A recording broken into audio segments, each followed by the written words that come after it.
दोस्तों, आज हम बात करेंगे भाई बहनों के अटूट प्रेम को समर्पित रक्षाबंधन के त्यौहार की, जिसे धूमधाम से पूरे देश में मनाया जाता है। भाई बहनों का स्नेह किसी शब्द का मोहताज नहीं है। हर बहन भाई की कलाई में राखी बांधती है तो भाई उसकी रक्षा की सौगंध लेता है। लेकिन क्या आप जानते हैं कि इस त्यौहार की शुरुआत सगे भाई बहनों ने नहीं की थी। रक्षाबंधन कब शुरू हुआ, इसे लेकर कोई तारीख तो स्पष्ट नहीं है, लेकिन माना जाता है कि इस पर्व की शुरुआत सतयुग से हुई थी। इस त्योहार से संबंधित कई कथाएं पुराणों में मौजूद है। यही कथाएं आज हम आपको इस वीडियो के माध्यम से बताएंगे। नंबर 1, राजा बलि और लक्ष्मी माँ ने शुरू की भाई बहन की राखी। पुराणों के अनुसार राजा बलि बहुत दानी राजा थे और भगवान विष्णु के अनन्य भक्त भी थे। एक बार उन्होंने यज्ञ का आयोजन किया। इसी दौरान उनकी परीक्षा लेने के लिए भगवान विष्णु वामन अवतार लेकर आए और दान में राजा बलि से 3 पग भूमि देने के लिए कहा। इस पर राजा बलि समझ गए कि भगवान उनकी परीक्षा ले रहे हैं। तीसरे पग के लिए उन्होंने भगवान का पग अपने सर पर रखवा लिया, जिससे वो पाताल लोक में पहुंच गए और उनका सब कुछ चला गया था। फिर उन्होंने भगवान से याचना की, अब तो मेरा सब कुछ चला ही गया है, विनती स्वीकार करें और मेरे साथ पाताल लोक में चल कर रहें। भगवान ने भक्ति की बात मान ली और वैकुंठ छोड़कर पाताल चले गए।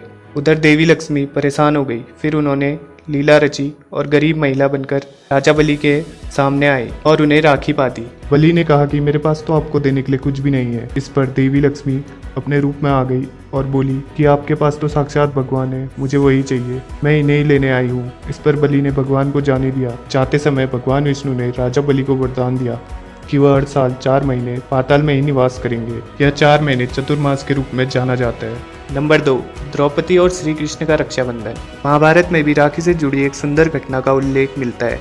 सुंदर इसलिए क्योंकि यह घटना दर्शाती है कि भाई बहन के स्नेह के लिए उनका सगा होना जरूरी नहीं है। इस कथा के अनुसार जब युधिष्ठिर इंद्रप्रस्थ में राजसूय यज्ञ कर रहे थे, उस समय सभा में शिशुपाल भी मौजूद था। शिशुपाल ने भरी सभा में जब भगवान श्री कृष्ण का अपमान किया तो श्री कृष्ण ने अपने सुदर्शन चक्र से उसका वध कर दिया।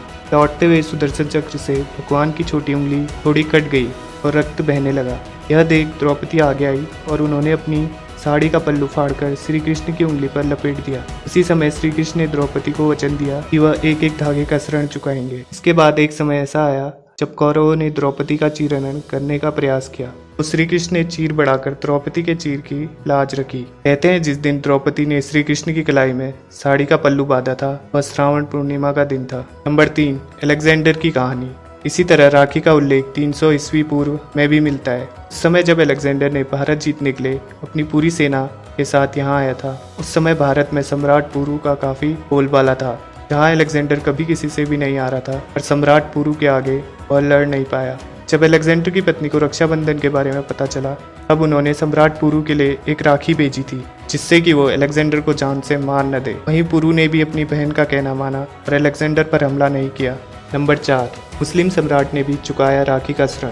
ये उस समय की बात है जब राजपूतों को मुसलमान राजाओं से युद्ध करना पड़ रहा था। अपने राज्य को बचाने के लिए राखी उस समय भी प्रचलित थी, जिसमें भाई अपने बहनों की रक्षा करता है। उस समय चित्तौड़ की रानी कर्णावती हुआ करती थी। वो एक विधवा रानी थी। उस समय गुजरात के सुल्तान बहादुर शाह ने उन पर हमला कर दिया। ऐसे में रानी अपने राज्य को बचा सकने में असमर्थ थी। इस पर उन्होंने एक राखी सम्राट हुमायूं को भेजी उनकी रक्षा करने के लिए, और हुमायूं ने भी अपनी बहन की रक्षा के लिए अपनी सेना चित्तौड़ भेज दी, जिसके बाद बहादुर शाह की सेना को पीछे हटना पड़ा। अगर आपको ये वीडियो पसंद आई हो तो इसे लाइक और शेयर जरूर करें। सो मिलते हैं आपसे अगली वीडियो में।